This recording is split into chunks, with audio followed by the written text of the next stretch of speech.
because it's so close to my.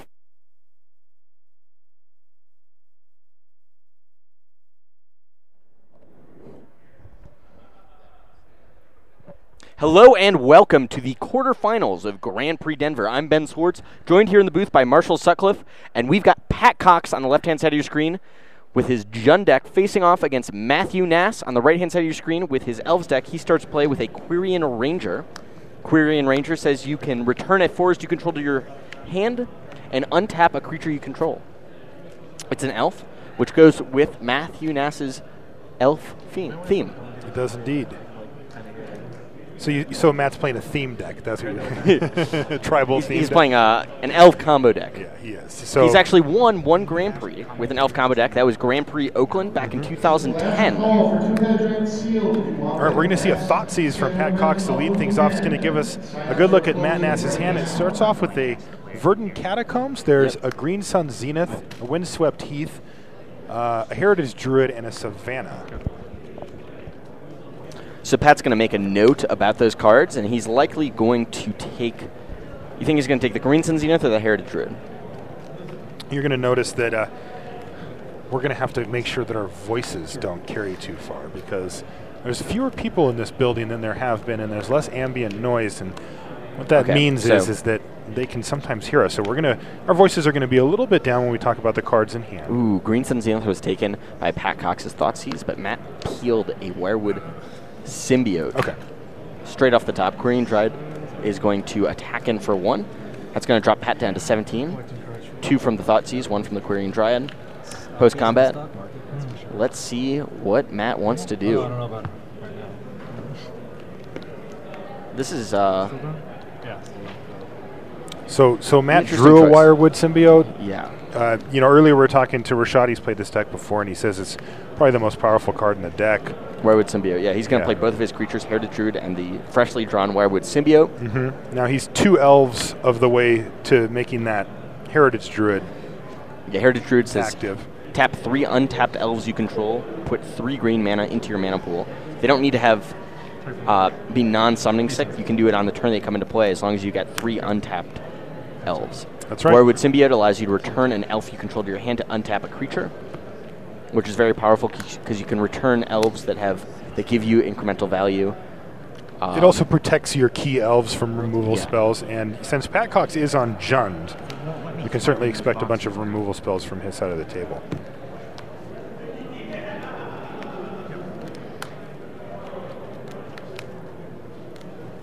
So Bloodstained Mire has been fetched by Pat Cox. He's going to go ahead and look for a Taiga, put that into play, shuffle his library, and I wonder what he's got in turn 2. Maybe it's a Tarmogoyf, maybe he's got more disruption.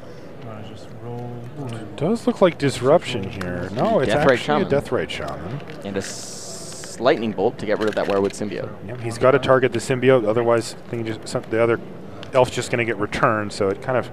Ooh, Natural Order drawn off the top for Matt, so if he can get access to 1 more elf, or the following turn he can search up something big.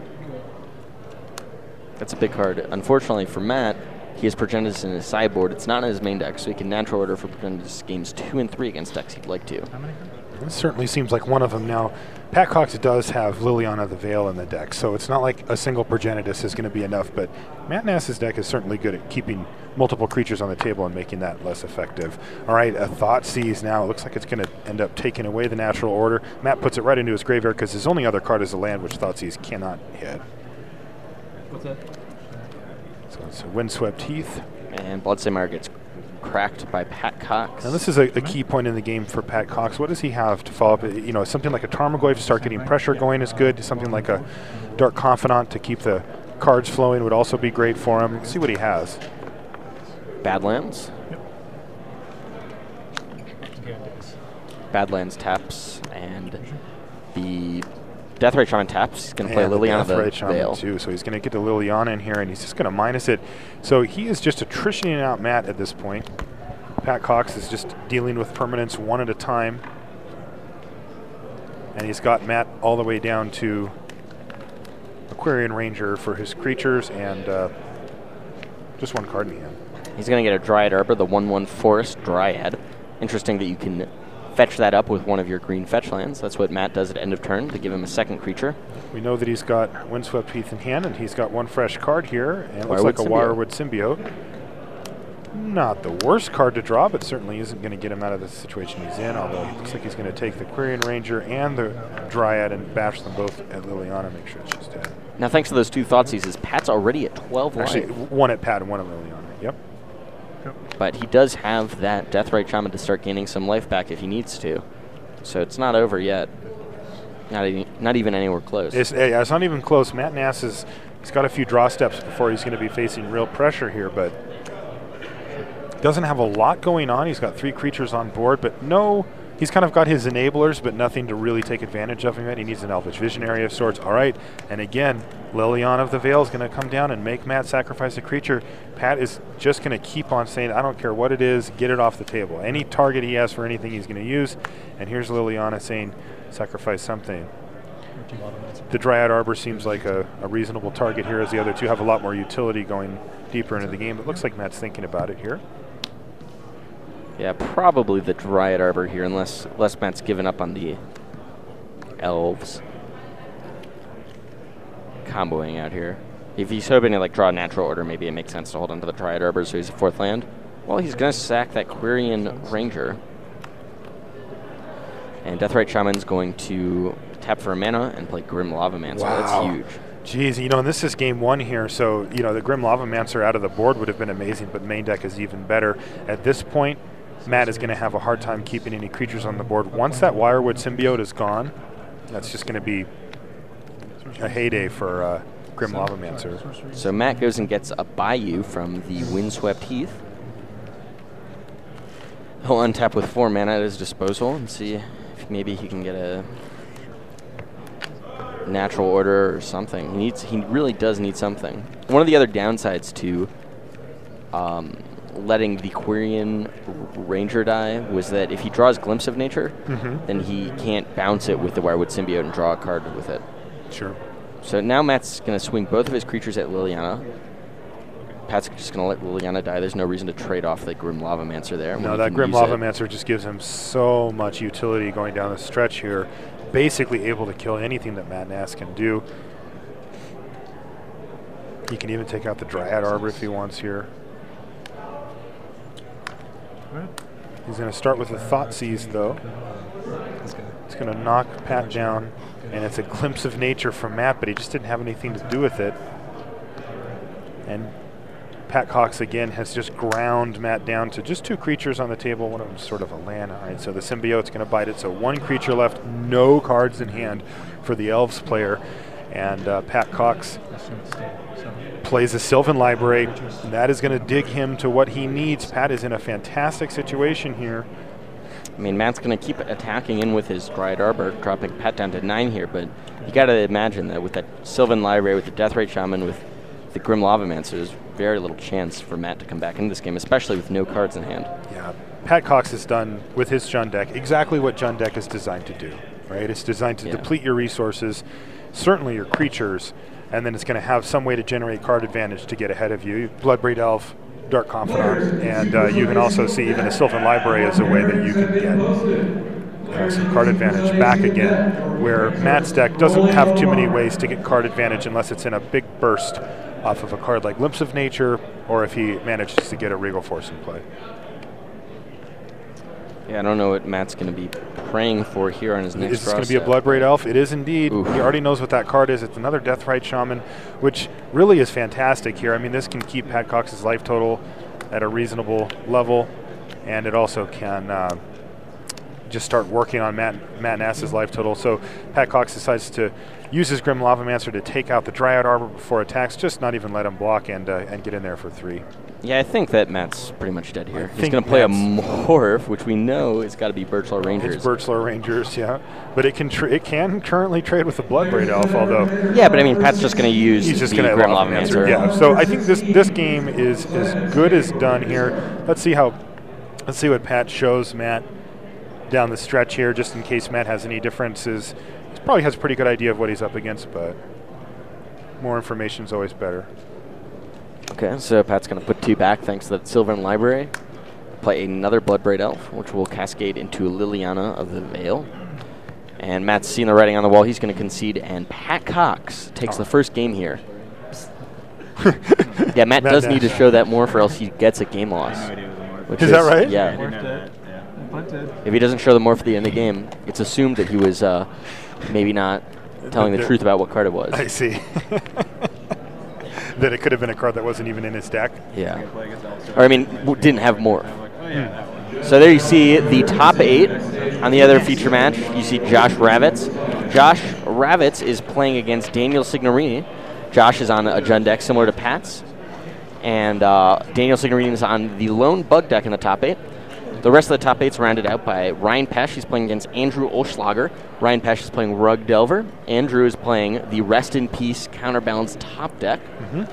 And the final match in the top 8 is VD Wijaya, who's playing Esper Stoneblade, not Stoneblade.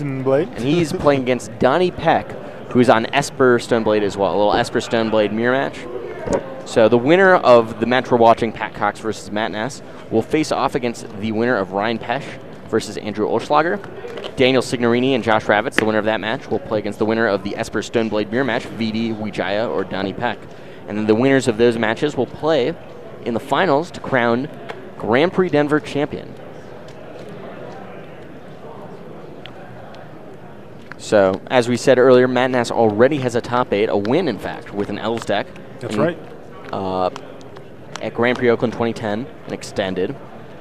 Pat Cox has also been on a little bit of a run recently, right? He has indeed. I remember he top 8'd in Austin for Limited. Yep. And he had a recent top 8 for Standard in Charleston? Question mark? I can't remember, but he did top 8 recently as well with, I think it was blue-white. Yeah, I'm not a... Man, it's slipping from my memory. But he's been on a little bit of a run there. You see the players shuffling up. They have the opportunity to look at their opponent's deck list while sideboarding.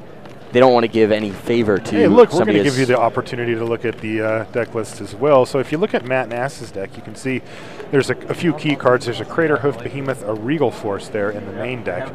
Everything else is there to enable the combo of either just getting all your elves out or getting one of those out. Again, Green Sun Zenith is huge. If you can just make a ton of mana, you can search up either of those 2 creatures or anything that you need to help get you there. And there's also 3 Natural Order, which help. Out of the sideboard, you see that there's also a Progenitus, a Gaddock Teed, a Pride Mage. These are all searchable by Green Sun Zenith. Basically, it's a package of utility creatures that you can search up with Zenith. Over on Pat Cox's side, let's see his sideboard. It looks like 3 Pyroblast. That's not going to do anything. 3 Engineer Plague. Yeah. 2 Jitte. Yes, that's going to come in for sure. We're probably not going to see Life from the Lone Grudge, Duress, maybe the Hymn. It just depends on if he has something that he thinks is dead in there. Probably the Hymn on the play. Yeah, probably him on the play, sure. So it looks like Pat Cox has a really nice plan here. I mean, we saw how he dismantled Matt Nass, who had actually what was a pretty darn good draw. I mean, we saw his power cards. We saw some acceleration through his creatures, and if he went through that game untouched, he would have been able to do some incredibly powerful stuff. But Pat Cox was just destroying every permanent he had and taking every card out of his hand. Yeah, that was brutal for Matt Nass fans out there. And it only gets better for Pat Cox via sideboard because of Engineered Plagues. I mean, Matt does have the one of Qasali Pride Mage in his sideboard that he can Green Sun Zenith for. He also has the ability to Natural Order for Progenitus, which is pretty big against the Jund decks, as long as he can keep a creature or 2 out, just in case of Liliana's -2 ability. And it's interesting because normally you'd think that wouldn't be an issue at all, keeping a creature or 2 out. But, man, I got to say, when you put Engineer Plague into the mix, plus all the other spot removal that Pat Cox has access to, it actually gets kind of tough for Matt to keep a creature on the battlefield. Yeah, I mean, if Pat has the kind of draw he wants to, then it's going to be tough for Matt. But Matt does have quite a few cards that are good. And he is still an explosive combo deck. I see Matt's hand. I think he's taking a quick mulligan. Yeah, no lands. And Pat looks like he is going to keep. Matt doesn't need too many lands, but 0 is certainly not enough. He can get by with 1 or 2, no problem, though.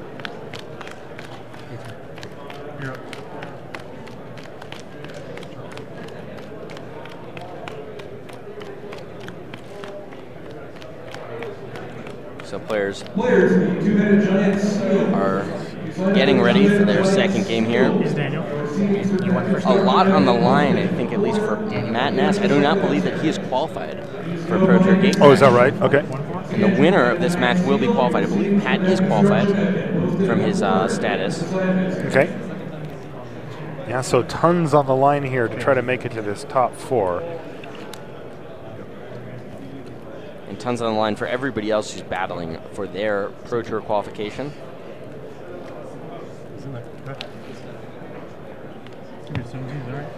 I'm not sure if this was a matchup that Matt wanted to see in the quarterfinals. You can't think that he would want to see John. He draws another, I believe, 0 land hand. Jeez, that's brutal. It is indeed. Going down to 5 cards in a game 2 that really matters. That really matters, and he's also up against a Jund deck that can kept 7. really punish you. Yeah, it kept 7, and man, I mean, there's some decks where you can mulligan down to 5, and you know you're going to have a little bit of breathing room. They're not going to attack your hand or do too much to you. So if you get like a really ideal 5, you can feel good. But Pat Cox, no way. Yeah. Like Thought sees you. Thought sees you to start things off, and it's just going to go downhill from there. I mean, this is going to be pretty tough, especially because Matt's on the play. So let's see if he can find a 5 that is capable of taking this game away from Pat Cox. You know, Pat. We haven't had a chance to look at Pat's keep, but I mean. It's hard to imagine anything. 7 that, you know, they all interact with Matt Nass's hand. Unless it's a really slow 7, but I doubt that he keeps that. Yeah. Especially on the draw. He knows that he can't afford to be slow. All right, so here's 5. Let's see if Matt finds a keep here. I see a Dryad Arbor, so he's got at least a land here, and he's just going to play it and say go. So is there going to be a Thoughtseize on turn 1? Wasteland. Oh, it's a Wasteland. Man. And he draws a Gaia's Cradle. Which doesn't tap for mana currently. And he had another Gaia's Cradle in hand. All right, so that was just a complete brick. Yeah. 15. Let's see what Pat does here. If he's got another Wasteland, maybe he wants to waste the Gaia's Cradle. I don't think that's too smart, but... I think it's still... Yeah. 11? Yep. He's got another Cradle here. Verdant Catacombs is going to get sacrificed, and Pat's going to fetch up. Likely a Bayou. He drew the second. Badlands, it seems. He drew the second Cradle. Cradle, Gaia's Cradle is legendary. Yeah, Rashad was saying maybe he should have led with the Cradle because then you can play Dryad Arbor and actually tap the Cradle for mana. Yeah, but that's only better in this particular situation where Pat has turn 1 Wasteland. In all other situations, it's better to lead with Dryad Arbor because he gets 1 more mana. Because he can tap the Dryad Arbor. Yeah, it's true. So Grim Lavamancer comes down for Pat Cox, which is also pretty big. But luckily for Matt, he was able to crack a Misty Rainforest and Green Sun Zenith up a Dryad Arbor after casting a Wirewood Symbiote off the Bayou. So which one of these two things do you think Pat is going to do? Symbiote. Just going to take out the Symbiote now? I mean, it's a little unfortunate. Okay, so I mean, it doesn't make mana, right? But so here's what Pat has to think. If he's got natural order, then he needs to peel another land to be able to natural order me. Or I can get rid of Symbiote, which gives him the opportunity to combo me off on next turn if he's got Glimpse of Nature. Well, can't he cast natural order right now? If Pat kills his Wirewood Symbiote. I see. Well, if that's the case, I mean, he could take out the Dryad Arbor and effectively take 2 mana away from Matt, right? So. Oh, I guess he does that. Yeah, he's going to go ahead and kill the Dryad Arbor. And he's going to Wasteland. Oh, he did take out the Cradle, though. And that is a small opening for Matt Nass, as he does have a backup Cradle in hand. He's got Quirion Dryad, which is really good here, because he can play Quirion Dryad, bounce his Bayou to his hand. Quirion Ranger. Quirion Ranger. Theme of the weekend. It's But first Matt's going to attack in. And get in his 1 point of damage.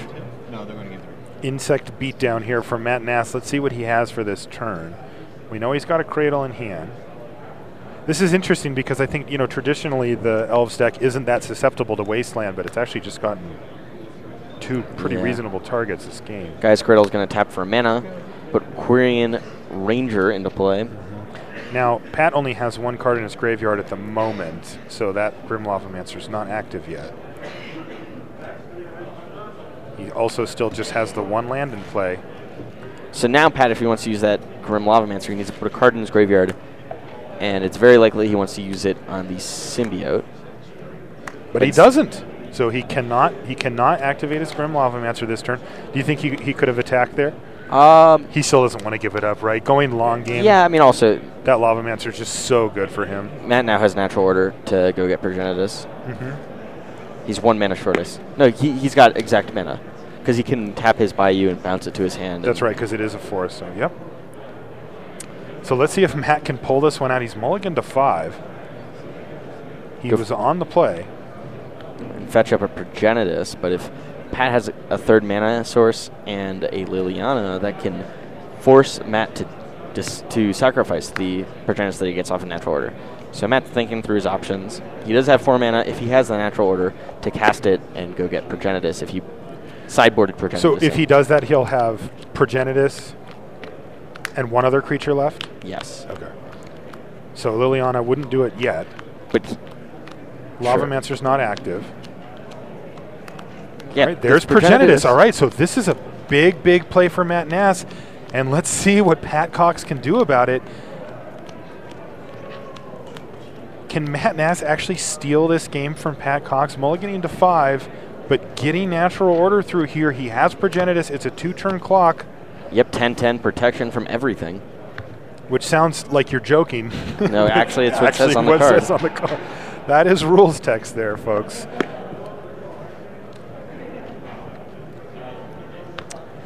Okay. He just has the one Wirewood symbiote sitting there to protect against Liliana. So if Pat can set up a turn where he can get something in his graveyard, Grim Lavamancer away the symbiote, have Matt not draw a creature, and then hit Liliana, he can get himself out of this mess before he's dead. Even then, he's going to take 10 in the process. All right. He's going to play a Taiga. No fetch land again. Pat can live for 1 more turn because there are 2 Dryad Arbors. And there's enough creatures? Yeah, sure. And he also had to sacrifice the Quarian Ranger as well. So you're right. He can gain a whole turn with which to work here. He's going to hymn to Turok, which is going to just get a card into his graveyard. There's no cards in hand for Matt Nass, but Pat just needs to be able to take out this symbiote, and he does in fact do that.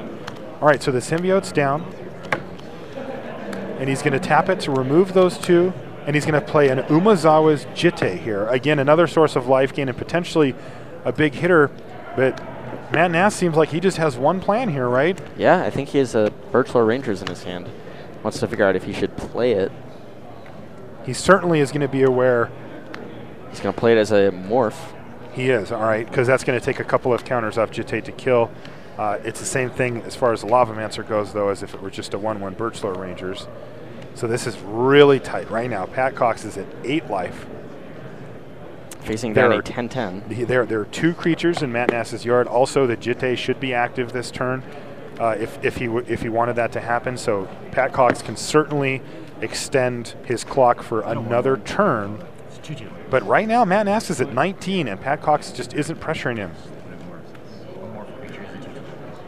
Yeah, Pat just needs to get rid of first that morph and then have Liliana, which he can kind of do because of Umazawa's Jitte, but Matt still gets an extra opportunity to draw a creature. Yeah, and he's got a ton of creatures in the deck.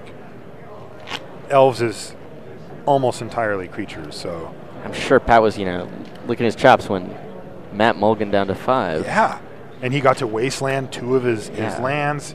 He had an active Grim Lavamancer going, and right now, he is not in a good position. All right, so he is going to equip up, and he's going to attack. Matt's just got to say, okay, I'll take 1. Matt just has to take it, right? I mean, he can block and take down one of the Deathrite Shamans here, but the Jitte would mean, he would force Pat to take a counter off the Jitte to finish off the morph. That sleeve that you see is actually a morph. It's not a token or anything like that, so it's correct that it's a face-down card. We know it's Birchlaw Rangers. Yeah. It's the only one in his deck. he can pay 1 to unmorph it and make it a 1/1, but he just would rather have a 2/2 body here. So Matt is really thinking about if he wants to block here, if he just is going to take it, and he is just going to take the damage. So Matt falls to 18, and Pat's going to kill with the Umezawa's Jite. Right, so 2 counters go on to Jite, and 2 counters come off, Ooh. and there's Liliana this turn. He minuses Liliana. That is going to make Matt shuffle Progenitus back into his deck. Progenitus has a replacement effect where instead of going to the yard, it gets shuffled in. It doesn't shuffle everything like Eldrazi, just itself. And I think that's it. I think that's going to do it. So it looks like Pat, even though he was thinking forever, he actually did end up having exactly what he needed here with Liliana of the Veil, and he was able to set up the turn where he could get the morph out of the way and get Liliana down, one of the few ways to deal with Progenitus. So Matt Nass put up a great fight here, but now it looks firmly in Pat Cox. The ball looks like it's firmly in Pat Cox's court, and I don't think that he's going to relinquish control of this game.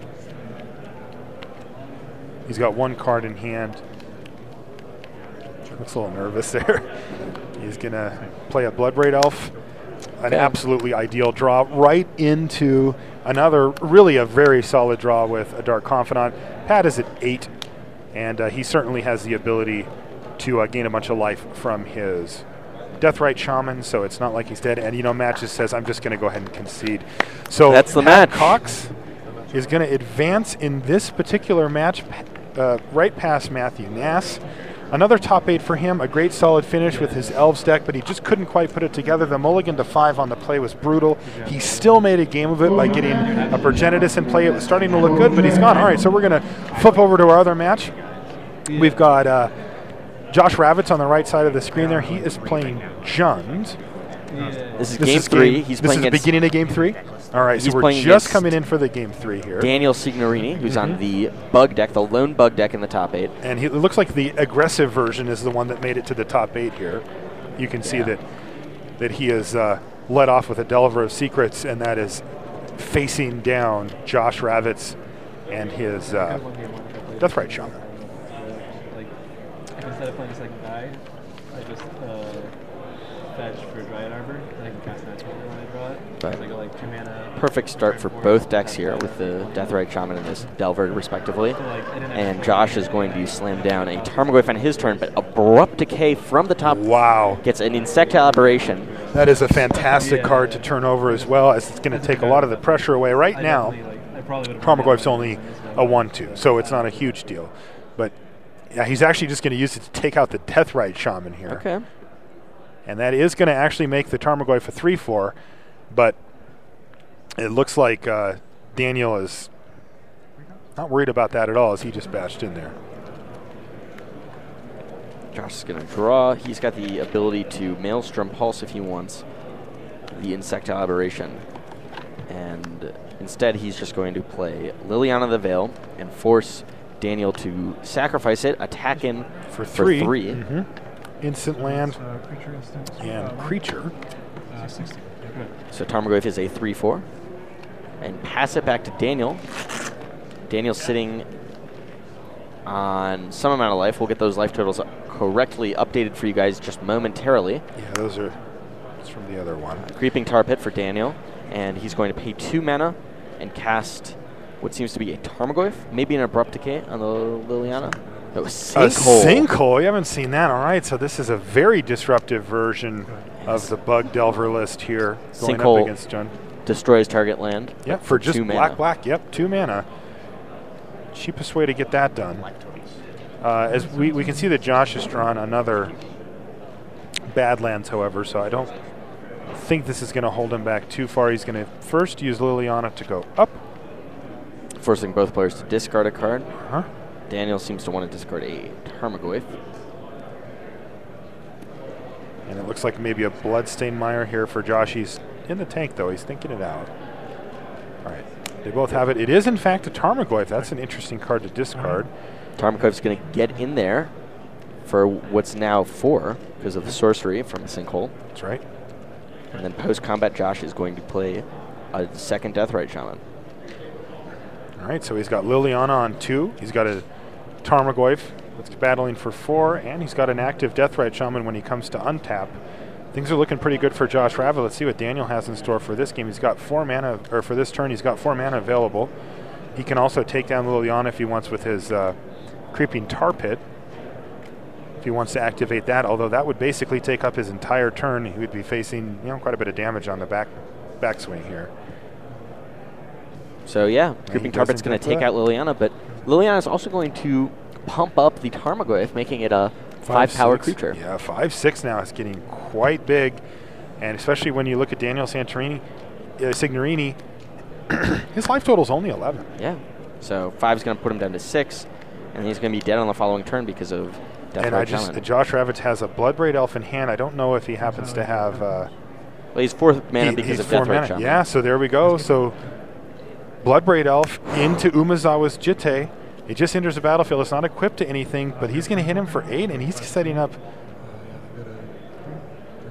Yeah, it's 8 because of the Planeswalker. Daniel falls to 3, and yeah. I think Daniel's dead here. It looks like Daniel is dead here, as he needs to deal with everything that Josh has. He has to kill not only Bloodbraid Elf, but also the Tarmogoyf, and eventually he's also going to have to kill that Deathrite Shaman, as it's lethal in 2 turns as well. That's the match. Looks like Josh Ravitz is going to continue to the semifinals here from Denver. Congratulations to Josh Ravitz. He qualifies for Pro Tour Dragon's Maze. He does indeed. So we've seen now 2 Jundlists advance to the semis here. Pat Cox and Josh Ravitz have now advanced. Looks like the last match to be played is the VD Wijaya versus Danny Pack match, but I don't know if we'll be able to get that on camera. I don't know either. We're going to look into it, but that is certainly not a surprise that match is still going. So let's take a look at the brackets here. We've got Vidi and Donnie Peck. They're both playing Esper Stoneblade, so the control mirror tends to go long. They're still battling right now. We see right below that Josh Ravitz has advanced to the semifinals here from Denver. He beats Daniel Signorini and his bug list to move forward. Up on the right-hand side, we have Ryan Pesch with Rug Delver, and he advances past Andrew Olschwager with his Rest in Peace and Counterbalance deck. So there's a Rug Delver now in the semis, and in the match that we saw earlier, Patrick Cox was able to get by a Progenitus and Matt Nass and a bunch of elves with his Jund list, and he is now in the quarters as well. Like you mentioned, just